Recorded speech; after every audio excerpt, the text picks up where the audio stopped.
Hello and welcome to Comics Corner with me, your host, Connor Nolan. Over the course of each episode, I'm going to break down a comic book story and discuss its main character's plot, talk a little bit about the fan reception, give it my own personal rating, and also where you can find the comic book. Now, sit back, relax, and get ready to learn about comics.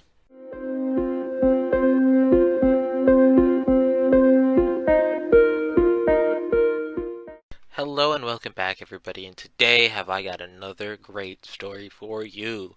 Today we are covering Generations, Sam Wilson Captain America and Steve Rogers Captain America, and in case from that title you didn't get it, this is a Marvel book. It was published in 2017.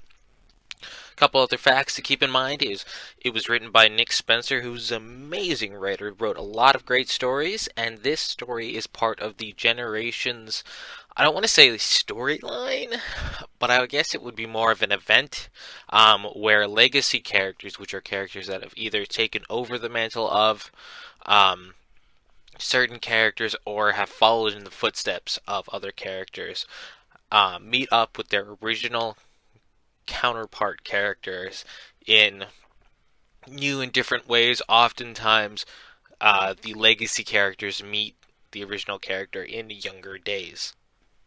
So, in case you didn't realize from the title, the two main characters that I'm going to discuss is Sam Wilson and Steve Rogers, both of which are Captain America or have been Captain America. So, starting with Sam Wilson, he is an expert bird trainer. He's skilled hand-to-hand combatant. He's a martial artist, an aerialist, and acrobat. He can fly because of the wing harness on that he wears.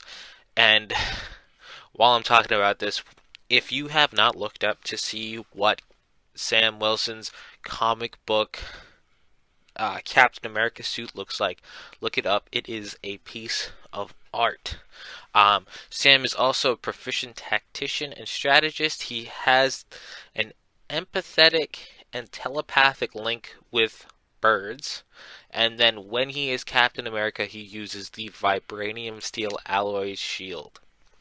Now, Captain America Steve Rogers, the original Captain America, has enhanced strength, speed, stamina, durability, agility, reflexes, senses, and mental processing power because of the Super Soldier Serum. He is also a master martial artist and hand-to-hand combatant. He's got accelerated healing, immunity to disease and toxins. He's got slowed aging. He's a master tactician, strategist, and field commander, and also uses a vibranium steel alloy shield. In case you didn't get it, they both use the same shield. Just to give a little background into why Sam became Captain America is because in the comics there was an event and Steve was drained of his super soldier serum and he decided to give up the mantle of Captain America because he physically could not do it. So he picked his longtime partner and good friend Sam Wilson.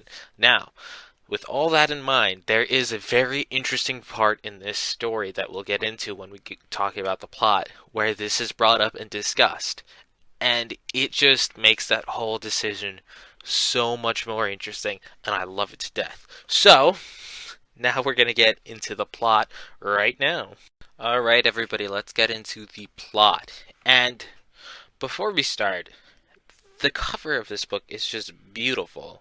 And then we get this little splash page with Sam and Steve, and we get like the little tiny blurb about who they are, why they became Captain America, stuff like that. So we open with Sam Wilson sitting in a dark room with two people in suits around him, asking him all of these questions. And he's like, you can tell that he's obviously not thinking about the question. Like he's paying attention, but his mind is wandering. So he's thinking about it, and he goes into this monologue about how him and a bunch of other people were fighting off this giant invasion, and then some of them were taken somewhere. And we get a picture of Ironheart, Miles Morales, Spider-Man, Sam Wilson. We've got Hulk, who at that moment in time was Amadeus Cho. We've got Captain Marvel, Carol Danvers. We've got Miss Marvel.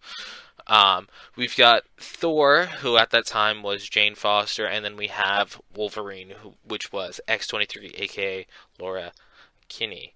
And then we see that Sam woke up in an alley, and somebody comes up to him and says, "What are you wearing?" Sam is completely confused as to where he is and how he got there. But this entire story is kind of narrated by his own personal monologue, and he figures out that he is in New York City right at the start of World War II, and he talks about how the man that took him in, helped him get a job, helped him get some clothes, and then he talks about how he took the name Paul Jeffries. Paul is the first name of his father, and Jeffries is his mother's maiden name. So that's a nice little nod. I like that they're sticking with continuity. It makes sense that that's what he would pick. And then he's talking about how New York has been, how the world is falling apart, sort of because of World War II. And he talks about how he goes in and enlists, and he talks about how all of these things that people knew happened, but nobody wants to talk about, like dividing the troops that were getting trained based on their race. But Sam says, even though this doesn't sit right with him, he still made a lot of good friends in the barracks, people he cared about, and how they became a family, and how they had to become a family, and how this war was demanding them to be what they, how and what they were.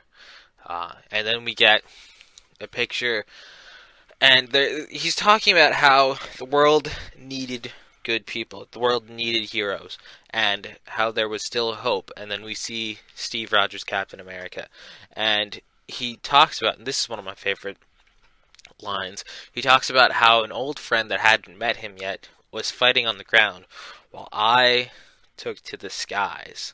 And he was talking about, Steve's making a difference on the ground, I'm making one in the sky, and we get this really cool suit. I'm sorry, I know that this was kind of just like a throwaway thing, not to be in a lot of panels for obvious reasons that we'll get into later. But this suit, it's beautiful. I don't know what to say other than that. The wings are straight titanium. We get this circle, a green circle with a white star, and that's obviously a repainted version of Captain America's shield to add into his costume. And the suit itself, it's green army fatigues with a yellow jumpsuit type thing, with the American star. It's beautiful. And in this whole scene, we learn that he was part of this air team, all this stuff, and then he meets Captain America for the first time, and it's Steve getting sick in the woods, and Sam walks up to him and he's like, "Are you okay?" And he's talking about, and Steve's, obviously sick, and thinks that all of this war is making him sick. And Steve's like, "They told me to keep this helmet on." And Sam's like, "It's okay, I'll keep your secret if you keep mine." And they talk about how there are rumors about the man in the air, which is Sam. And he's like, "I'd appreciate it if you keep those rumors." And Steve's like, "But you're a hero." And they're talking and they're skirting around, and it's beautiful because even in the 1940s, Steve Rogers is such a wholesome, strong character that he doesn't care. A hero is a hero no matter what they look like. And Sam agrees with him, but he knows that the rest of the world won't agree with him. And Steve says, "I'm not even a soldier." And Sam's like, "I know, you're just a kid from New York." And that's when their whole friendship starts. And Steve's like, "I feel like I'm faking it." And Sam just gives him this beautifully heartfelt speech, and he's talking about how Steve inspires people, and he talks about how they weren't looking for a soldier when they picked you, they were looking for the man. And Sam's like, you're gonna be okay, and you're gonna be a great hero. And Steve's like, do you believe that? And he's like, I'd bet my life on it. And then we get a little epilogue about how they fought a bunch of times together on the battlefield, and how Sam went back to New York after the war was over, but Steve didn't. And then we get this little, I don't want to say, because he's the whole narration is a monologue, but I guess it would be a little interlude about what Sam did after he came back. We see that he became a preacher. He thinks his father and brother would have been proud of him. He he meets someone, they get married, kids. Talks about how he took part in the civil rights movement, how he persevered through all of it, and then years passed and passed, and he kept preaching. He had kids, he had grandkids, he got old and could barely recognize himself in the mirror, and then finally, Steve woke up, and the Avengers were founded. And he goes back to see Cap, and he's in his old uniform. And Steve sees him and is like, it's you, isn't it? And he's like, you remember me? And Steve's like, how could I forget? How you think I'd ever forget my wingman? And they hug, and they're talking about all of this. And Sam, who is in this time, who is known by Paul,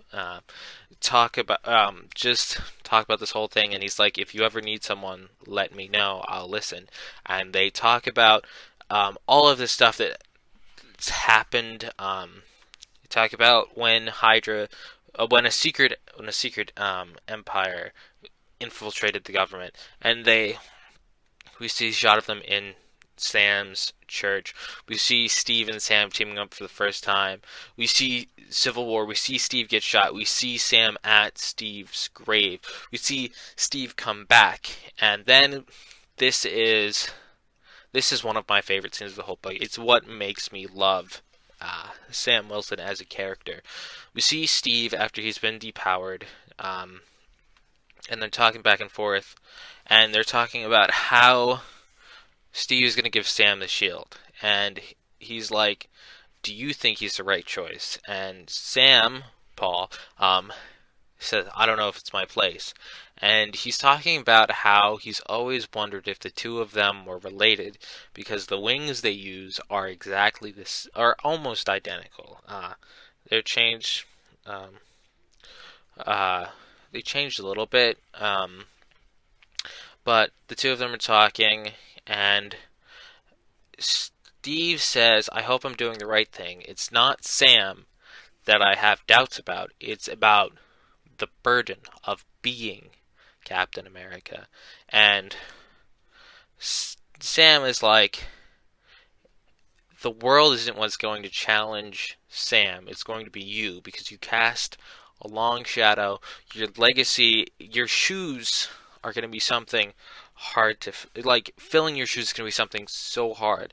And so, inevitably, either Sam's undoing or Sam's, like, breakthrough. And it's really funny because they're talking about it, and they're talking about how much of an inspiration Captain America and Steve have been to the entire world. And he said, Paul, I haven't done anything, really, when you think about it. You've done everything. You were a hero and nobody knew it. You hid your heroics. You stood up for your people. You were part of the civil rights movement. You were been feeding the homeless and helping all of these people. And this one line, so who do you think inspired me, just blows me away, because Sam's whole thing is he's got to live up to Steve's legacy. Steve has inspired generations of people, and Sam is just one of them. But then we learn that the whole reason that Steve is because someone believed in him, someone inspired him, and it was Sam, and he didn't even know that he did it.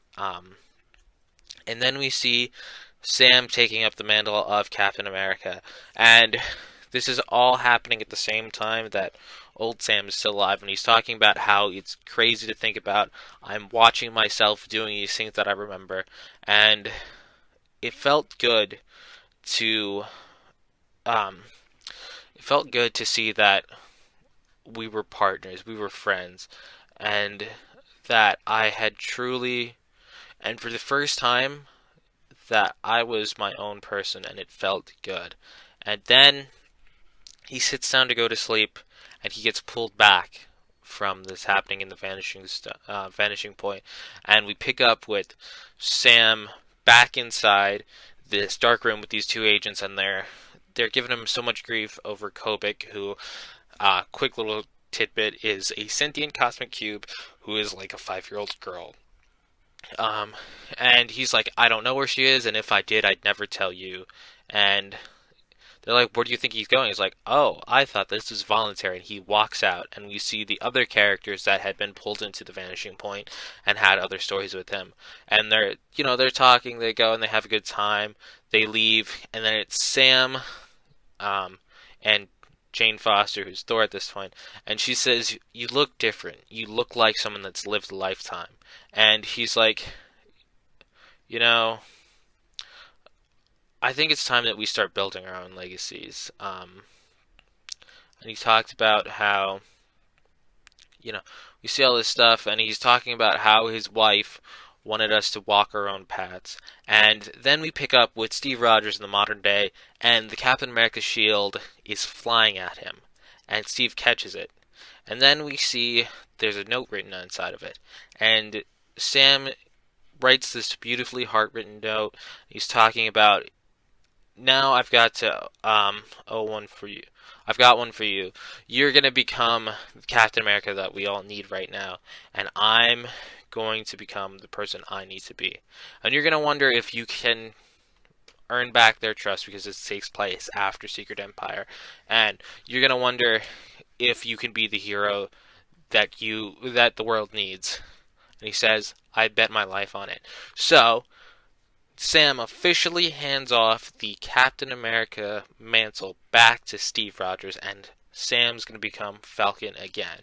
So, now that we're done with the plot, we're going to go on to the part where I talk about the fan reception and my own personal rating. See you in a bit. Alright everybody, this is the part of the show when we talk about fan reception, where you can buy this comic, and my own personal rating. So, starting with fan reception. People liked it. From the research I did, it seemed like people liked it, and it sold around 50,000 copies, like when it originally came out, and that's crazy because 2017 wasn't that long ago, and 50,000 copies is a lot, like a lot. So where you can purchase it is Marvel Unlimited, which is the online Marvel comic book service, which is run by Marvel. You can also get it off of Comixology. You can find it on Amazon, and maybe, if you're lucky, you can find it in comic book stores. Now, I'm going to talk about my own personal rating. I wholeheartedly wanted to give this book a 10. I wanted to so bad. But then I had to think about a couple of things. So, I'm going to give this book a 9. Now, I love this book. Love it. It is amazing. It is beautifully written. It's what made me truly love Sam Wilson as a character. I mean, I always kind of liked Sam, and I also love him in the MCU. I just love Anthony Mackie's portrayal of Sam Wilson. It is beautifully character written. Beautiful. I liked Sam. But, I never really liked him as Captain America because, Steve Rogers, the original, Steve is the Captain America I grew up with. But, I started reading Sam Wilson as Captain America, and it's kind of shaky, and I kind of like that. But this character, it takes Sam Wilson and turns him into the Captain America that Steve Rogers could never be. This makes him so profoundly I don't even know how to describe it. It just makes him the heart and soul of Captain America. And anyone who says that Sam Wilson could never be the Captain America that Steve Rogers is, I would agree with them. Because he could be so much more. But not to delve too deeply into my love letter about Sam Wilson, the reasons I didn't like this book was two things. First of all, it was very dependent on outside information. You had to know a couple things before this book happened, which, with newer stuff, that kind of always happens. But the major reason that I didn't like this is at the end of the book, when Sam gives up the shield. This is such a major status quo change that happens not only in 2 panels. Okay, it's like 2 pages, but you get what I mean.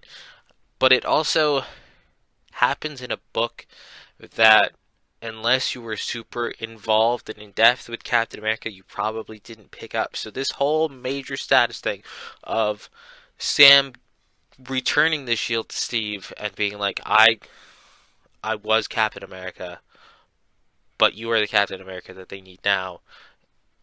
This happens just kind of in a random thing. Like, going back, I didn't really hear about Sam not being Captain America anymore when this first came out, and it's crazy that this just kind of happened in one of those books that Marvel puts out that, unless you had tons of money and were buying everything Marvel published, you either didn't buy or didn't buy for a while. But overall, like I said, I love the book. I'm giving it a 9. Wish I would have given it 10. I really wish that I could have given it a 10, but for that whole major status quo change happening in 2 pages and just in a random book, I gotta give it a 9. So yeah, thanks for listening. Thanks so much for listening to Comics Corner with me, Connor Nolan. If you like what you heard today, why don't you tell your friends about it and share it all around? And if you have any suggestions for what comics should be next on the show, leave a comment down below. And remember, comics are king.